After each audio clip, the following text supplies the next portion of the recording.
Welcome to Telangana పిల్ల vlogs. ఇక్కడైతే నేనైతే తెలంగాణ స్పెషల్లో మెత్తల కర్రీ ఏ విధంగా చేయాలనేది ఈరోజు వీడియోలో చూపిస్తున్నానండి.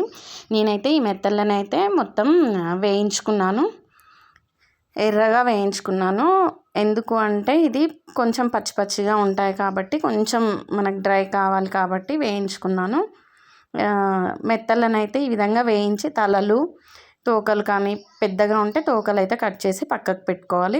ఇలా మొత్తం తలలు తీసేసుకుంటూ ఏమీ లేకుండా నీట్గా చేసుకోవాలన్నమాట. చాలా బాగుంటుంది.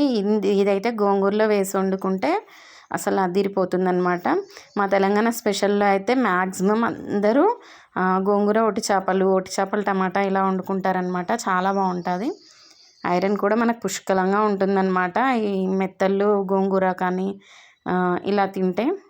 ఇలా మొత్తం చూసారు కదా వీడియోలో చూపిస్తున్నట్లుగా తలలు అయితే మొత్తం తీసేసి పక్కకు పెట్టుకోవాలి. మేము చాటలు వేసే ఇలా చేసుకుంటాము. ఎవరి ఆప్షన్ అది పక్కకు పెట్టేసిన తర్వాత తలన్నీ తీసి పక్కకు పెట్టేశాక ఇవి మనకి కొంచెం కడిగి ఆరబెట్టేసుకొని వీటిని అయితే ఇప్పుడు కళాయి పెట్టిన వేడి నూనె ఉంటుంది కదా, కొంచెం వేడి నూనెలో వేయించుకోవాలన్నమాట. ఇలా మరీ నల్లగా కాకుండా గోల్డెన్ కలర్లో వచ్చేంత వరకు వేయించుకొని తీసి పక్కకు పెట్టుకోవాలి. చూసారు కదా వీడియోలో చూపించినట్లుగా ఎర్రగా వేయించి పక్కకు పెట్టుకోండి. పక్కకు పెట్టుకున్నాక ఇప్పుడు అదే కళాయిలో మనకి ఎంత క్వాంటిటీలో కావాలో అంత క్వాంటిటీలో మనకి అంటే ఇంట్లో మెంబర్స్ ఉంటారు కదా, దాన్ని బట్టి నేనైతే ఒక పెద్ద ఆనియన్ అయితే కట్ చేసి దీంట్లో కొంచెం సాల్ట్ లైట్గా, తీయగా ఉండకూడదు కదా మనకు కర్రీ, ఇలా కొంచెం లైట్గా సాల్ట్ అనేది వేసి కలిపేసుకొని మూత పెట్టేసుకున్నాను. ఇదైతే మనకు మంచిగా రెడ్డిష్ కలర్లోకి రావాలన్నమాట. మరీ రెడ్ కాదు, ఇలా మీడియంగా వస్తే సరిపోతుంది. అప్పుడు దీంట్లో మనకు టమాటోస్ నేనైతే పావు కేజీకి ఎక్కువ, హాఫ్ కేజీకి తక్కువ అయితే టమాటోస్ అయితే కట్ చేసి వేసిన తర్వాత దీంట్లో మనకి కొంచెం సాల్ట్ వేసుకోండి. టమాటాలు బాగా ఉడకాలి అంటే ఉప్పు అయితే వేసుకుంటాం మేమైతే. ఇక్కడ మార్నింగే అనమాట నేనైతే ఈ కర్రీ చేసుకుంటూ వీడియో తీసాను.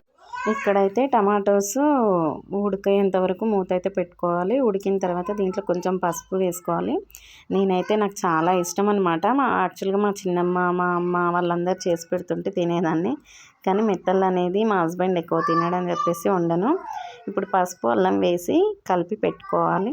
కలిపేసిన తర్వాత చూడండి బాగా ఉడకాలన్నమాట. టమాటా ఊరికనే ముక్కలుగా ఉండకూడదు. ఇలా ఉడికిన తర్వాత దీంట్లో మనము ఇప్పుడు ఫ్రై చేసి పెట్టుకున్న ఎండు చేపలు ఉన్నాయి కదా, అవి వేసి కలుపుకోవాలి. ఇప్పుడు ఎందుకు వేస్తున్నాను అంటే మనకు అల్లం వెల్లుల్లి పేస్ట్, పసుపు, ఆయిల్, ఇది టమాటా ఫ్లేవర్ అనేది మొత్తం చేప ముక్కలకు పడితే ముక్కలు అయితే చాలా బాగుంటాయి అన్నమాట. మనకి కరకరలాడుతూ కాకుండా, అంటే మరీ మొత్తం మెత్తగా కాకుండా మరీ క్రిస్పీగా కాకుండా మీడియంగా ఉంటాయని చెప్పేసి అలా వేసుకున్నాము. ఇప్పుడైతే నేను కారం అయితే స్పైసీగా ఉంటేనే బాగుంటుందన్నమాట. అది కూడా ఎండు చేపల కూర కాబట్టి కొంచెం స్పైసీనెస్ అయితే మెయింటైన్ చేయాలి. చాలా బాగుంటుందండి. ఇందులో మనం గోంగూర కూడా వేసుకోవచ్చు, చాలా బాగుంటుంది. మా అమ్మ వాళ్ళు అలా చేస్తే సట్టి గిన్నెలో చేస్తే చాలా బాగుండేది. ఎంత బాగుండేది ఆ టేస్ట్ అయితే ఇప్పుడు ఏ కర్రీస్ చేసుకున్నా రావట్లేదు. ఇప్పుడైతే కొంచెం ధనియాల పొడి అండ్ గరం మసాలా యాడ్ చేసుకొని మనం కర్రీ అంతా ఉడికేంత వరకు ఉంచేసుకొని ఫైనల్గా దించేసుకొని సర్వ్ చేసుకుంటే చాలా బాగుంటుందండి. మనకి ఆయిల్ అనేది తేలితేనే ఫిష్ కర్రీ అయితే చాలా బాగుంటుంది. దీంట్లో వాటర్ కానీ అలాంటివి ఏమీ పోయొద్దు. మన అమ్మమ్మ కాలం నాటి మెత్తళ్ళు టమాటా ఉల్లిగడ్డ కర్రీ అయితే రెడీ అయిపోయింది. దీంట్లో మనకు కావాలనుకుంటే కరివేపాకు, కొత్తిమీర అయితే వేసుకోవచ్చు, ఇష్టం అన్నమాట. నేనైతే వేసాను, నాకు ఇష్టం అనిపించి వేసాను అనమాట.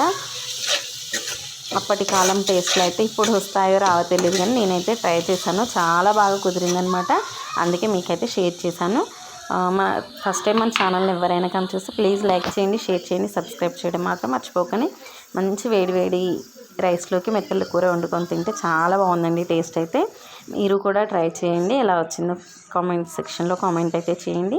మన ఛానల్లో వ్లాగ్స్, రెసిపీస్ ఇంకా మరిన్ని కంటెంట్ వీడియోస్ అయితే వస్తాయి, చూడండి.